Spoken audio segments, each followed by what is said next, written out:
বলতে দ্বিধা নেই, আমি অব্যাহতি চেয়েছিলাম। স্বস্তিকার সঙ্গে ছিল 2 বছরের প্রেম, কেন ভাঙল? 16 বছর পর জবাব পরমব্রতর। Hi everyone, welcome back to my channel Anjana Banerjee vlogs. বন্ধুরা, তোমাদের সকলকে আমার এই ছোট্ট ইউটিউব চ্যানেলে স্বাগত জানাই। 16 বছর আগেই পথ হয়েছে আলাদা। তবে সম্প্রতি এক পডকাস্টে পরমব্রতকে বলতে শোনা গেল তিনি অব্যাহতি চেয়েছিলেন স্বস্তিকার থেকে। কিন্তু কেন? পরমব্রত চট্টোপাধ্যায় ও স্বস্তিকা মুখোপাধ্যায়ের প্রেম নিয়ে কোনোদিনই সেভাবে ছিল না রাখঢাক। এমনকি বিচ্ছেদের পরেও একে অপরকে নিয়ে কথা বলতে দ্বিধা করেন না। বিচ্ছেদের পর এখন স্বস্তিকার সঙ্গে কেমন সম্পর্ক পরমব্রত? একসঙ্গে কাজ করতে কতটা স্বাচ্ছন্দ্য বোধ করেন তারা? কেন ভাঙনের পথে বেছে নিয়েছিলেন দুজনে? 2008-9 সাল নাগাদ প্রেমে পড়েছিলেন স্বস্তিকা আর পরমব্রত। তখন সদ্য জিতের সঙ্গে সম্পর্ক ভেঙেছে অভিনেত্রীর। দুজনের প্রেমটা ছিল প্রায় বছর দুয়েক। ততদিনে মা হয়েছেন অভিনেত্রী। দাম্পত্য ভেঙে বেরিয়ে এলেও চলছে ডিভোর্সের মামলা। সেই কঠিন সময়তেই পাশে পেয়েছিলেন পরমব্রতকে। সম্প্রতি স্ট্রেট আপ উইথ শ্রীতে পরমব্রত জানান যে ব্রেকআপ করার সিদ্ধান্ত ছিল তাঁরই। অভিনেতা জানান, আমাদের প্রায়শই দেখা হয়, কথা হয়, আমরা 2 বছর একসঙ্গে ছিলাম। সেই 2 বছরের মধ্যে একটা বড় সময় এমন ছিল যেটা খুব সুন্দর ছিল, সেটাকে আমি সারা জীবন সুন্দর স্মৃতি হিসাবে মনে রেখে দেব। আরেকটা যেটা ছিল সেটা খুব অশান্ত ছিল। আমার বলতে কোনো বাধা নেই, একটা সময় এসে আমি নিজেই অব্যাহতি চাই। এর পরপরই সিনেমা নিয়ে পড়াশোনার জন্য পরমব্রত চলে যান বিদেশ। তারপর যখন ফেরত আসেন ততদিনে অনেকটাই ভরে গিয়েছে ক্ষত।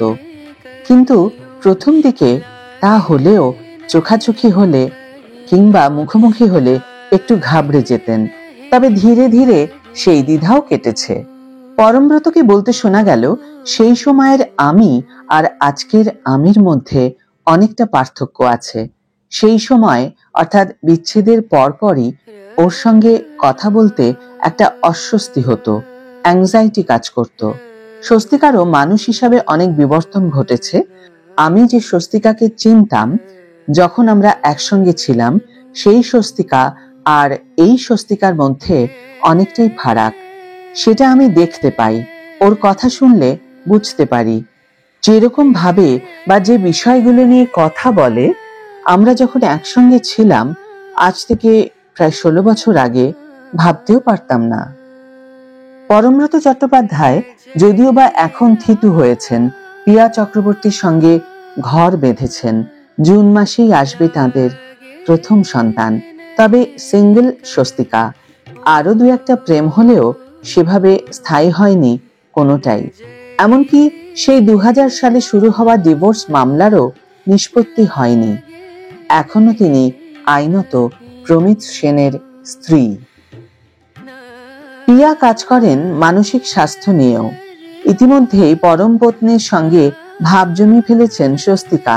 দুজনের একসঙ্গে ফটো কদিন আগে ভাইরাল হয়েছিল সোশ্যালে। অভিনেত্রী তা শেয়ার করেছিলেন সোশ্যালে। একগুচ্ছ ছবি দিয়ে স্বস্তিকা লিখেছিলেন, আয় বেঁধে বেঁধে থাকি। প্রাক্তনের বিয়ের পর তার নতুন জীবন নিয়ে শুভেচ্ছাও জানিয়েছিলেন স্বস্তিকা। আজকের ভিডিও এখানেই শেষ করছি বন্ধুরা। ভিডিওটি যদি ভালো লেগে থাকে তাহলে অবশ্যই একটা ছোট্ট করে লাইক দিও, শেয়ার করো বন্ধুদের সাথে, কমেন্ট করে জানিও তোমাদের মতামত। যারা এখনো আমার চ্যানেলটিকে সাবস্ক্রাইব করোনি তারা অবশ্যই চ্যানেলটিকে সাবস্ক্রাইব করে আমার পাশে থেকো। আর যারা অলরেডি সাবস্ক্রাইব করে দিয়েছো তাদের জন্য আমার অনেক ভালোবাসা এবং অনেক ধন্যবাদ। আজ তাহলে বিদায় বন্ধু, দেখা হবে পরের ভিডিওতে। ভালো থেকো, সুস্থ থেকো, সঙ্গে থেকো।